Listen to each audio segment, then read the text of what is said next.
What if Antarctica had never existed? Imagine, no icy continent, no penguins scurrying through the snow, and, hold on to your chairs, no place where Columbus might have mistakenly missed his way to India. It's funny to think about, but seriously, the absence of Antarctica is not just a hole on the map the size of Australia. It's a paradox that overturns everything we know about history, geography, and even why our ancestors didn't sweat as much as they could have. So pour yourself a cup of coffee, sit back, and let's dive into a story where one huge piece of ice just didn't show up. And believe me, it will be much more interesting than another story about how Napoleon lost because of bad weather. Why is this worth your attention at all? Because Antarctica is not just the planet's freezer, which holds 60% of fresh water. It is a player that has quietly influenced the oceans, the climate, and even how humanity has decided to divide the world among itself. Without it, Magellan would have sailed to a different destination than he planned, and the Vikings might have established resorts in the south instead of freezing in Greenland. It's ironic that we often think of Antarctica as that cold part of the world. But what if its absence had made us completely different? Maybe we'd all be drinking iced tea instead of hot tea now, and we'd consider it the norm. This topic is like a good detective story. At first it seems simple, but then you realize that without one puzzle piece, the whole plot goes awry. We will talk about how countries could have fought for other pieces of land, how ocean currents would have changed, and why some of the great travelers of history might have stayed at home because where to go if it's already so hot? Ahead is a story that is hard to put down, with unexpected twists and turns and light humor. So hold on. We are going to a world where Antarctica does not exist, and the consequences, well, let's just say they will surprise you. So let's imagine a world without Antarctica. There is no huge ice sheet keeping the planet in a cold balance. Instead, there is an open ocean, warmer than we are used to, and currents that behave like teenagers at an unsupervised party. The first thing that is changing is the climate. In reality, Antarctica acts like a giant air conditioner. It cools southern waters and influences global currents such as the Gulf Stream. Without it, the ocean temperature jumps, and the southern hemisphere becomes a real sauna. Europe, by the way, is not happy either. Without a cold balance, the Gulf Stream weakens, and Britain and France suddenly get a climate more like Siberia than their cozy rainy days. The irony, Napoleon might not have frozen to death near Moscow. He simply wouldn't have gotten there because of too hot a summer on the way. And now to geography. Without Antarctica, the sea level doesn't just fall, it fluctuates differently. The part of the land we know as coastal zones is expanding, and the islands in the Pacific Ocean are getting bigger. Polynesians who actually explored the ocean by canoe might say, "Oh, great, now we have a whole archipelago for parties." But there is a nuance. A warmer ocean means more evaporation, more clouds, more storms. Magellan, who barely survived his trip around the world, might have just given up and said, "I'd rather stay home and write my memoirs." His crew, by the way, would have been grateful. What about countries? Without Antarctica, the colonial empires of the 16th and 17th centuries would have sought other territories for fame and fortune. Spain and Portugal, who shared the world under the Treaty of Tordesillas, could have rushed to the southern islands or even Australia before it happened.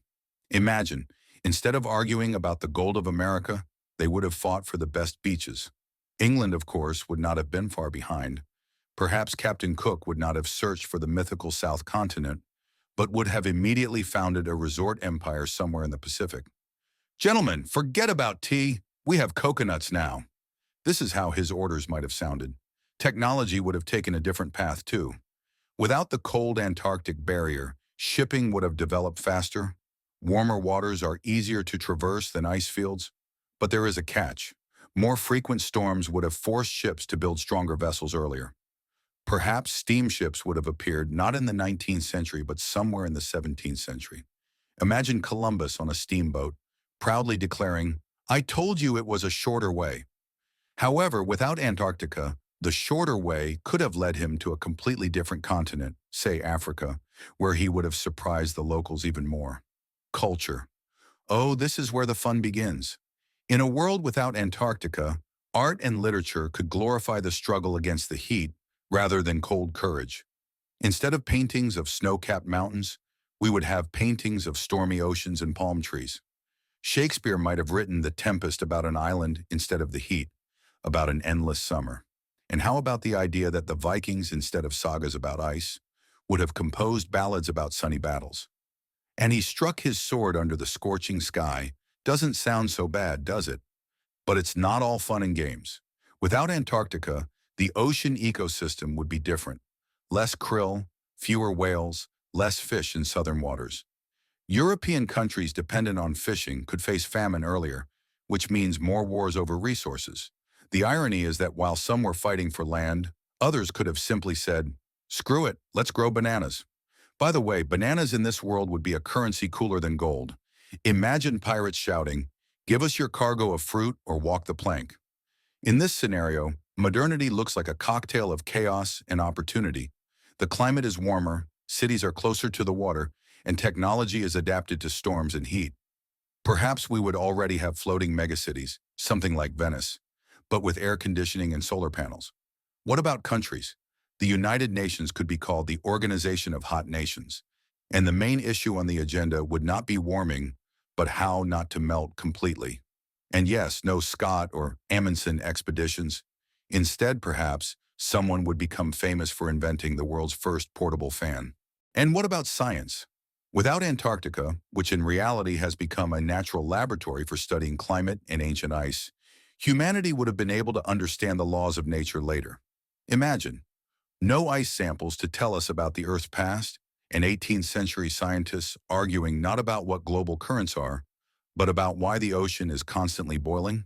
Perhaps Newton would have watched storms instead of an apple and invented the law of wet boots instead of the law of gravity. The irony is that without the cold continent, we would still have come to steam engines, but we would probably have used them first to drain flooded lands, not to travel. Another twist is wars and diplomacy. Without Antarctica, which in the real world has become a neutral zone, the great powers could have started even more battles for control of southern waters. Imagine the 19th century, where Russia, Britain, and the United States were not just dividing the Arctic, but were organizing a race for the waves in the southern seas. Alexander II would probably have sold not only Alaska, but also part of Siberia to finance a fleet to conquer the tropics. And the British?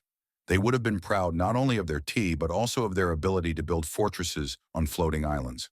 As a result, the world map would look like a chessboard, where every move is a new conflict for a piece of warm water.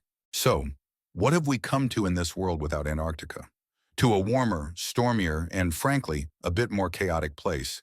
The climate would have changed the map, countries would have shuffled their ambitions, and humanity might have learned to sail between continents sooner instead of freezing on one of them. This is the story of how one missing piece of ice could have turned everything from Magellan's routes to what we drink for breakfast. And you know what? I like to imagine Napoleon complaining not about the cold, but about his overcoat being too hot for the hike. This alternate reality makes me wonder, how much of our world rests on such invisible details as Antarctica? We used to think of it as just a cold addition to the planet, but without it, we could live in a world where air conditioning is a national treasure and penguins would remain unknown birds. The irony is that we would probably still be complaining about the weather, only now it wouldn't be about the rain, but about the fact that we forgot our umbrella again. What does this tell us about reality? That the world is a fragile thing? It is enough to remove one continent, and now Columbus is sailing in the wrong direction, and Shakespeare writes about heat instead of storms. Maybe we should appreciate what we have, even if it's just a piece of ice on the edge of the world, or at least be glad that we don't have to fight pirates for bananas. If you enjoyed thinking about these what-ifs, please like this post. It means we're on the same page. And subscribe because there are many more stories ahead where we will rewrite the world in our own way. Let's figure out together how history would have turned out.